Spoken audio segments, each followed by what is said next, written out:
शायद मुख्यमंत्री जी ये बात नहीं जानते होंगे कि जब इनके दल का गठन हो रहा था, बीजेपी के दल का गठन हो रहा था, उस समय भारतीय जनता पार्टी को अपने आप को समाजवादी बताना था।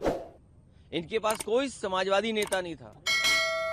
बंबई में जब भारतीय जनता पार्टी की स्थापना हुई, इन्हें समाजवादी चिंतक चाहिए था, समाजवादी नेता कोई इनके पास नहीं था, तो इन्होंने जेपी की ही तस्वीर लगा करके पूरे देश और दुनिया में ये बताया कि यही हमारे समाजवादी नेता, इनके रास्ते पर हम चलेंगे। उस समय अटल बिहारी वाजपेयी जी राष्ट्रीय अध्यक्ष बने थे, क्योंकि हमारे ये चीफ मिनिस्टर बिष्ट साहब, इन्हें भारतीय जनता पार्टी से कोई लेना देना नहीं है।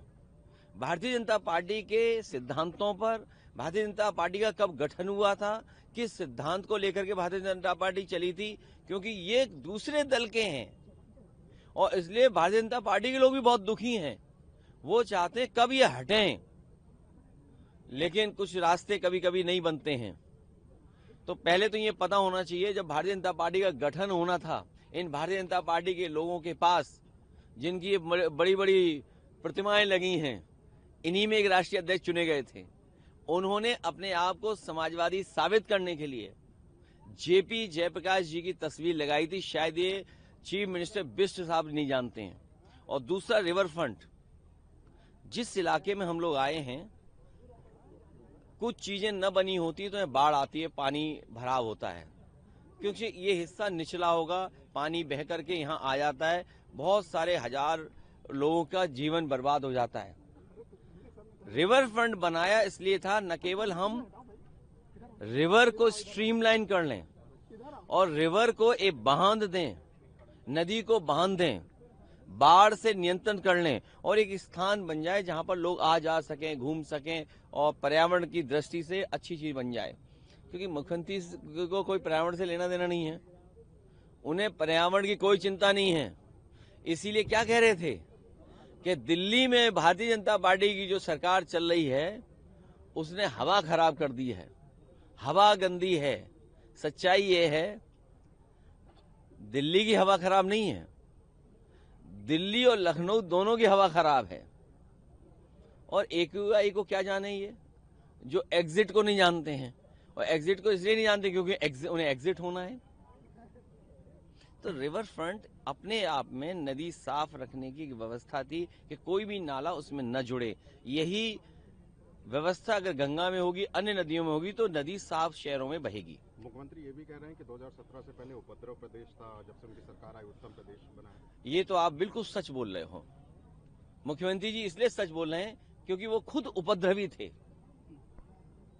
उनके ऊपर जो मुकदमे लगे 2017 से पहले के हैं, और कभी समाजवादियों ने नहीं लगाया। समाजवादियों ने तो बचाया है एक बार को।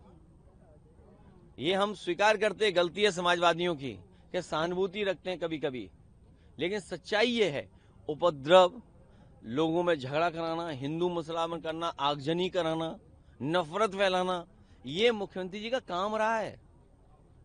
ये मुख्यमंत्री जी पे धाराएं थीं, और ये मैं नहीं कह रहा हूं, हमारे देश के पूजनीय शंकराचार्य जी भी कह रहे हैं, और पूजनीय शंकराचार्य यहां तक कह रहे हैं कि लोकतंत्र के मंदिर में गुंडई भाषा अगर कोई इस्तेमाल कर रहा है तो यही हमारे चीफ मिनिस्टर बिष्ट साहब हैं।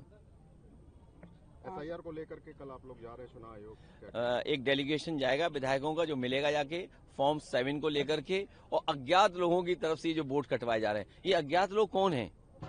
ये अज्ञात लोग वही हैं जो अनरजिस्टर्ड संगी साथियों से मिले हुए लोग हैं। शंकराचार्य जी को लेकर के एक बड़ा बयान दिया, उन्होंने कहा कि जो लोग पहले शंकराचार्यों पर लाठी चलवाते थे वो आज राम की बात करते हैं। ये किसने कहा? मुख्यमंत्री जी। फिर मैं कह रहा हूं, हमारे मुख्यमंत्री बिष्ट जी कुछ नहीं जानते।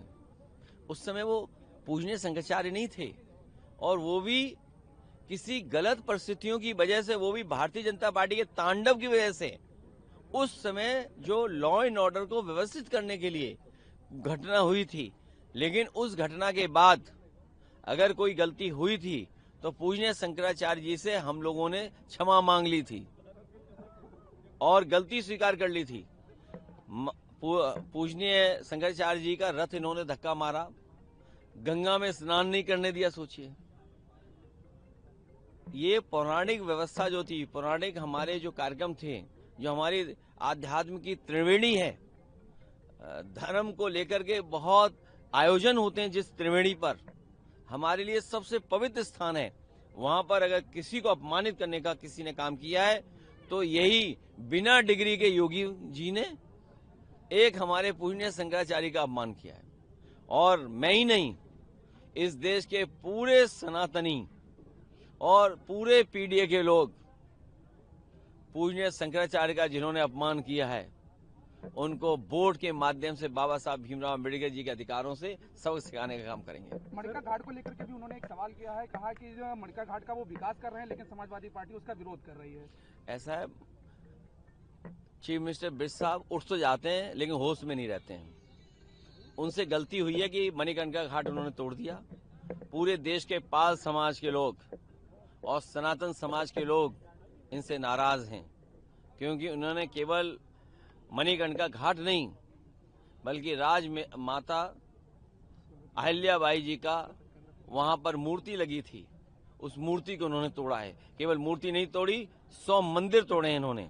100 मंदिर के साथ साथ नरेश, जो हमारे नेपाल नरेश हैं, उन्होंने एक घंटा दिया था, वो भी चीफ मिनिस्टर बिष्ट साहब ने चोरी करवा दिया। सर, कल जैसा कि आपने बयान दिया कि बहुजन समाज के साथ आपके संबंध अच्छे हैं, तो क्या सर कुछ लोग आंकड़ा लगा रहे हैं कि सपा और बसपा का गठबंधन भी हो? नहीं, वो आप, क्योंकि हमारे जो उस समय नसीमुद्दीन सिद्दीकी साहब और हमारे पीलीभीत के नेता या अन्य नेताओं ने, फूल बाबू, जिन्होंने ज्वाइन की, तो कई जगह वो गलती से कुछ कह गए।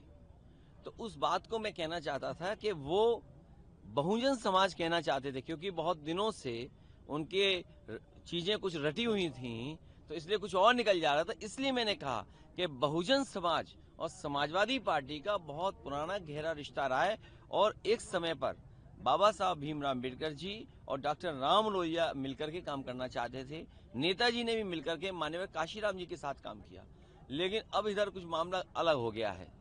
इसलिए उन बातों पे मत जाइए। हमारी पार्टी की कोशिश होगी कि बहुजन समाज, पीडीए समाज और जो पीड़ित है, दुखी है, जो अपमानित हो रहा है, उन सबको साथ ला करके इस भारतीय जनता पार्टी को हटाएं।